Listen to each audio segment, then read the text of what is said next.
Assalamu alaikum. This is Zamzam at English Learning. So, dear students and viewers, today in this video we're gonna learn new words with some dialogues. आज की इस video में हम कुछ new words सीखेंगे dialogues के साथ. So, dear friends, you can also participate here. But how?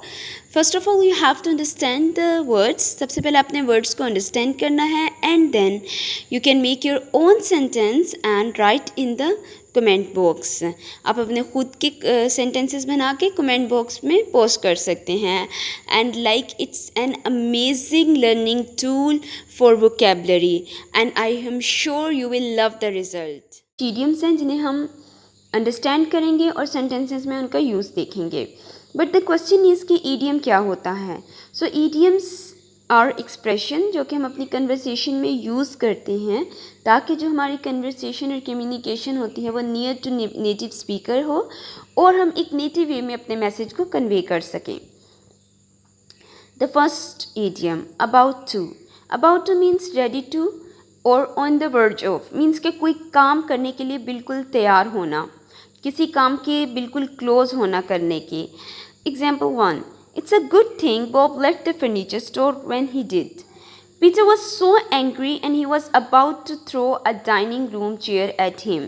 ये बहुत अच्छी बात थी कि बॉब ने फर्नीचर स्टोर लेफ्ट कर दिया बिकॉज कि जो पीटर था वो बहुत एंग्री था and he was about to throw कि वो फेंकने वाला था what a dining room chair at him. उस पर डाइनिंग रूम चेयर फेंकने वाला था. Next. I am glad you are finally home. I was just about to have dinner without you. मैं बहुत खुश हूँ कि आप घर पर आ गए हो. मैं जस्ट डिनर करने वाला था आपके बगैर. I was just about to have dinner. To have dinner हम यूज़ करते हैं डिनर करने के लिए, या इसी तरह ब्रेकफास्ट के लिए भी हम हैव का एक्सप्रेशन यूज़ करते हैं. To have breakfast something like this. यहाँ ईट का वर्ड यूज़ नहीं होगा, यहाँ डिनर करने के लिए हैव का वर्ड यूज़ होगा. Next, after all means despite everything, when everything has been considered, the fact is. अब उर्दू में अगर आप इसको अंडरस्टैंड करें तो आप इस तरह कर सकते हैं कि डिस्पाइट एवरीथिंग मतलब हर चीज़ के बावजूद, जिस तरह हम कहते हैं ना हर चीज़ के अलावा. You would better invite Ed to your party. After all, he is a good friend. कि तुम्हें जो एड है उसको पार्टी पे इनवाइट करना चाहिए था. आफ्टर ऑल बहरहाल जिस तरह हम कहते हैं कि हर मतलब सारी चीज़ें एक तरफ, he is a good friend, वो तुम्हारा अच्छा दोस्त है. It doesn't matter what your boss thinks of you. ये मैटर नहीं करता कि तुम्हारा बॉस तुम्हारे बारे में क्या सोचता है. आफ्टर ऑल मतलब कि डिस्पाइट एवरीथिंग हर चीज़ के बावजूद, you are going to quit your job anyway कि तुम अपनी जॉब छोड़ने वाले हो. You are going to. अब ये जो गोइंग टू है वो भी हमारे पास फ्यूचर को रिप्रेजेंट करता है कि जो हम काम फ्यूचर के लिए करते हैं और वो प्लान्ड होता है तो हम उससे यू आर गोइंग टू का उसमें हम ग्रामर रूल यूज़ करते हैं. Next idiom break the news. Break the news means to make something known. Means कि कोई बात या कोई खबर बताना, कुछ इन्फॉर्मेशन देना. So Samantha and Michael are getting married but they haven't yet broken the news to their parents. Samantha and Michael शादी कर रहे हैं बट उन्होंने ये बात, ये इन्फॉर्मेशन अपने पेरेंट्स तक कन्वे नहीं की. You would better break the news to your father carefully. After all, you don't want him to have a heart attack. तुम्हें अपने फादर को ये न्यूज़ केयरफुली देनी चाहिए बिकॉज कि तुम ये नहीं चाहते कि तुम्हारे फादर को हार्ट अटैक आए. The next idiom cost an arm and a leg means के टू बी वेरी एक्सपेंसिव, बहुत महंगा होना. A college education in America cost an arm and a leg. College education America में cost an arm and a leg है. All of furniture at honest Abe's cost an arm and a leg.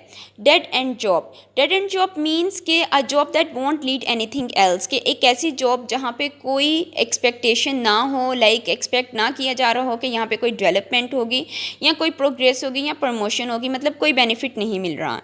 Jan realized that working as a cashier was a dead-end job. Jim worked many dead-end jobs before finally deciding to start his own business. Jim ने बहुत dead-end jobs पे काम किया before कि वो अपना business start करे. Let's face it means accept a difficult reality reality को एक्सेप्ट करना, कबूल करना, हकीकत को कबूल करना. Let's face it, Ted spent more time studying, he wouldn't be failing so many of his classes. Next, let's face it, if you don't have a college degree, it can be difficult to find a high paying job. कि अगर तुम्हारे पास college degree नहीं है तो ये तुम्हारे लिए बहुत प्रॉब्लम होगा कि तुम एक हाई पेइंग जॉब, मतलब लाइक सैलरी वाली जॉब, बहुत अच्छी सैलरी वाली जॉब तुम्हें मिले. Give one the creeps. Give one the creeps कहते हैं कि to create a feeling of disgust और हॉरर, मीन्स कि कुछ ऐसी डिसलाइकनेस वाली फीलिंग्स क्रिएट होना किसी वजह से. Ted friend's Matt has 7 earrings in each ear and I love mom tattoo on his arm. He really gives Nicole the creeps. Next, there was a strange man following me around the grocery store and he was giving me the creep. Like this there was a strange man, एक strange आदमी like मेरा पीछा कर रहा था around the grocery store में and he was giving me creep, और ये मुझे एक डिसलाइकनेस वाली फीलिंग्स दे रहा था, एक डिसलाइकनेस क्रिएट हो रही थी. Go back to the drawing board means to start a task over, कोई काम शुरू से स्टार्ट करना, because the last try fail, क्योंकि लास्ट टाइम हम फेल हो गए. To start again from the beginning. Example, Frank's new business failed so he had to go back to drawing board. क्योंकि फ्रैंक्स का जो बिजनेस है वो फेल हो गया तो उसे अब दोबारा से स्टार्ट करना पड़ा. The president didn't agree with our new ideas from the company so we had to go back to the drawing board. President ने agree नहीं किया हमारी new ideas से for the company, so हमें दोबारा से like beginning से start लेना पड़ा. Now friends, it's time to practice. Write your own sentences in the comment box by using these idioms. In idioms को यूज़ करते हुए अपने sentences को comment box में post करें. Thank you. So friends, subscribe this channel and press the bell icon to get more updates. इस channel को अपने network में ज़रूर share कीजिएगा because it's a great opportunity for someone who really wants to improve English and learn language skills.